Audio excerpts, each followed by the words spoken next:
Osangwa Pelanganya Ntone Utikibuka gugumanya na masonga mkia gete Bakwalirwe nwape. Bali vipi kaka? Salama, bali kaka. Safi kabisa, kwema? Kwema. Nadhani samani, nadhani nakufuatiliaga sana, na leo katika show ya Limbu nilikuwa nimekuja kwa ajili ya kuja kutazama kama unavyoona, na ndio maana nimekuvuta pembeni kidogo. Nimekuvuta pembeni kidogo ili niweze kukuuliza mambo mawili matatu. Ni kweli nimekuja kwenye show ya Limbu, ni kama unavyoona watu wapo wanamsubiri Limbu bado hajatokea uwanjani. Nyomi la watu. Sasa hivi ni muda umeenda sana. Na unaweza kaniambia una shida gani labda? Kwa shida yangu kubwa, sababu nimeangalia hapa ujio ni wa watu ni wengi, lakini mpaka sasa hivi nina maswali mawili au matatu ya kutaka kuuliza. Samahani kwanza. Ndio. Uwezo kaniuliza swali wakati kwanza sikufahamu. Sawa. Kama umetoka wapi na una lengo gani labda na hii content? Mimi kwanza nimetokea Mpanda na huwa nakufuatilia sana. Umeona? Kwa hiyo nilipofika tu kwenye hii show, cha kwanza mimi sio mpenzi wa show. Japo napenda sana kumfuatilia Limbu. Mara chache. Lakini nilipofika tu hapa, cha kwanza nilipokuona tu nikasema huyu mtu hapana. Haiwezekani niwe namuonaga tu kwenye TV, namuona tu kwa watu baadhi wanamsimulia.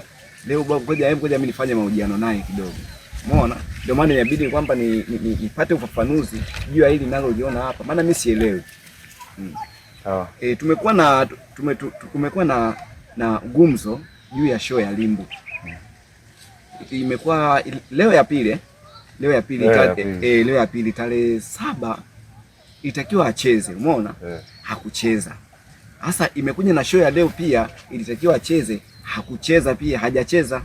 Na watu kama unavyoona watu wameacha kazi zao wamekuja ili kuja kuangalia show ya nani? Ya Limbu. Mimi mwenyewe nimeacha kula nyumbani, nimeondoka ovyo. Lakini kuja kuangalia show ya Limbu. Sasa tunafika hapa Limbu achezi. Tukasema kwa sababu wewe una ufafanuzi mkubwa juu ya haya mambo, hebu utufafanulie kwa undani kabisa tujue kulikoni. Okay, sawa. Ndio. Basi mimi nitakujibu kulingana na ulivyoniuliza. Ndio. Kwanza swali lako hapo lipoje? Kwamba kwa nini hajacheza? Kwa nini hajacheza? Vizuri. Ni kama nilivyotangulia kusema kwamba leo ni mara ya pili. Ndio. Mara ya kwanza yaliletwa mabango, maji moto hapa. Mabango yalielekeza kwamba tarehe 7 atakuwepo na show. Umeona? Lakini ilipofika tarehe 7 kulikuwepo na taarifa nchi nzima ya kwamba huenda yangetokea pengine maandamano. Kwa haraka si tukahisi labda ndo hicho kimesababisha show isifanyike.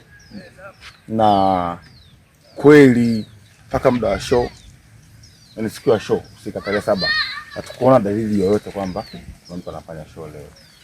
Umeona? Na wakatangaza tarehe nyingine ambayo tarehe 14. Tarehe 14 ni leo na muda ndo huu kwamba Limbu anakuja kufanya nini?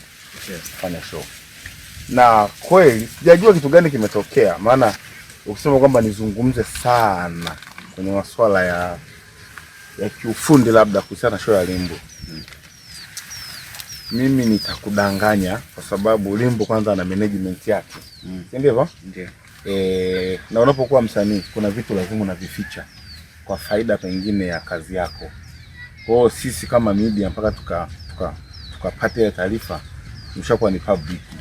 Yaani tumie pengine connection kutoka kwenye group lao. Kwa mpaka sasa hivi kweli tupo hapa tunamsubiri Limbu. Kiufupi ni kwamba yani za juu tu ni kwamba imeshindikana. Show ya leo imeota mbawa.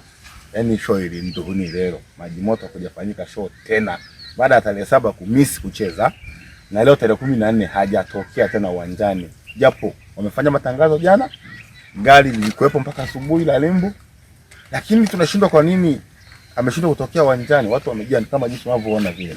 Watu wamejaa. Kinyume na watu wamejaa. Wanasubiri kwamba waje muone Limbu. Baada ya tetesi nyingi kwamba pengine kuna uvumi hapa katikati ulitokea kwamba anaumwa, wengine amekufa kabisa, wanazusha vile kwamba mshikaji kafa. Lakini akaja akatoa nyimbo kama 2 hapa katikati, akachia na video moja kwamba nipo. Watu wananizushia tu. Hata nahisi labda huu mwamko wa watu wengi kwa sababu ya zile nyimbo kwamba wanaamini jamaa yupo, na ni kweli yupo. Sasa kilichosababisha leo asicheze hapa kwa kweli sifahamu. Ni hapo. Nikirudi nyuma kidogo, ndio kuna clip zako zilitembea zilikuwa zinaelezea juu ya bifu lao ndogo kati ya Limbu na Lumwecha. Je, inaweza ikawa labda ni sababu? Nyandewe anaipanga gile. Kuhusiana na hilo kwa kweli sina majibu direct, kwa sababu masuala ya wasanii bwana, ni wasanii tu wanapozungumza. Wao wanajibizana kwenye nyimbo zao, huyu anasema hivi, huyu anatamka hivi, na kila mtu anajua hivyo.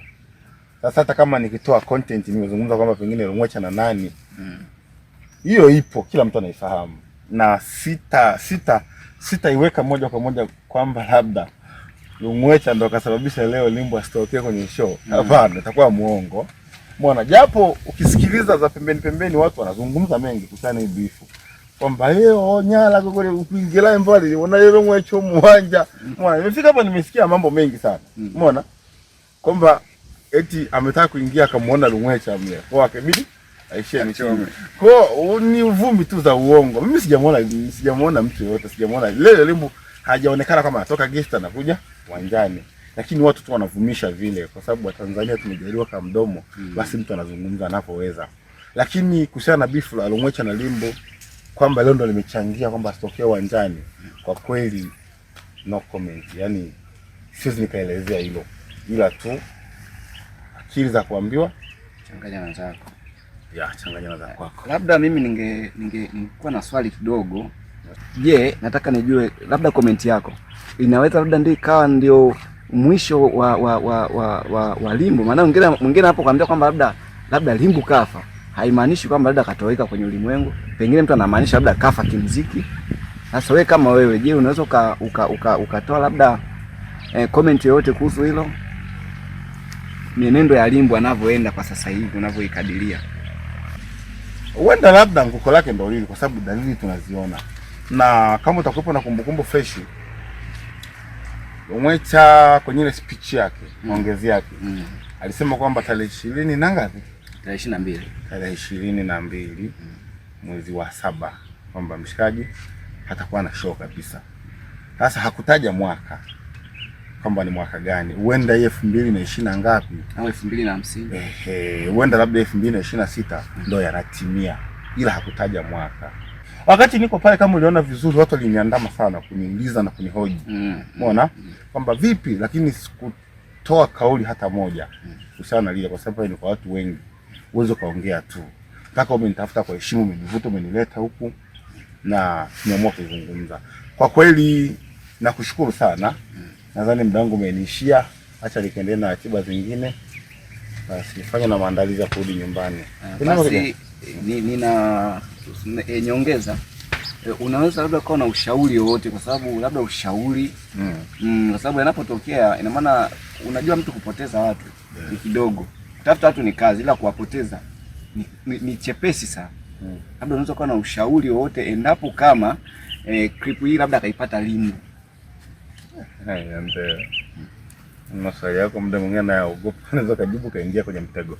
Kwa ni mshauri nani sasa? Mshauri Limbu.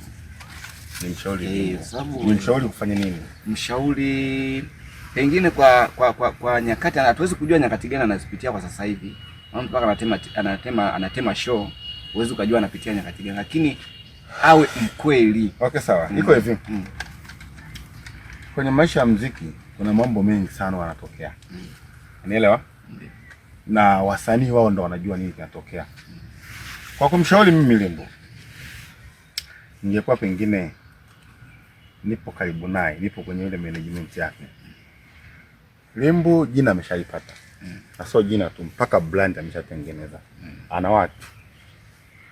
Sasa angetumia ile brand alionayo na watu walionao kufanya muziki wa Tanzania uwe mfano wa kuigwa kupitia yeye vizazi na vizazi. Achane na masuala ya kutengeneza bifu kila kukicha. Basi kuna vitu vingine angeachana navyo. Anza kutengeneza kwenye upande wa asili, ili siku moja na sisi Wasukuma, umeona, tukaanza kuitwa kwenye matamasha makubwa, mfano kama labda kwenye Fiesta na vitu vingine, tukaanza kuingizwa kwenye orodha wasanii wanaotambulika wengine kimataifa. Lakini sasa hivi huwa tutambuliki kwa sababu gani? Muziki wetu ni wa chaka tu chaka, alafu tunafanya vitu kienyeji. Sasa yeye angeubadilisha, angeungana pengine na Kisima wakofanya muziki wetu kasikilizika mpaka hata kwenye majukwaa ya kimataifa. Umeona? Sasa badala afanye vile, anaanza kutafuta yes. Kwa mimi ningemshauri kuna vitu vingine angepiga chini akaachana nazo, alafu akalitengeneza jina lake, baadaye tukamwenzi kwenye vitabu na vitabu. Nashukuru sana. Asante sana. Acha nirudi ndio nikajue nini kinaendelea. Asante mpenzi mtazamaji, ulikuwa na mi Alex Zunda aka Zunda TV. Tuko pamoja sana na tulikuwa na mtu mkubwa sana ana brandi kubwa, Kula Mahakama. Usidhani kazi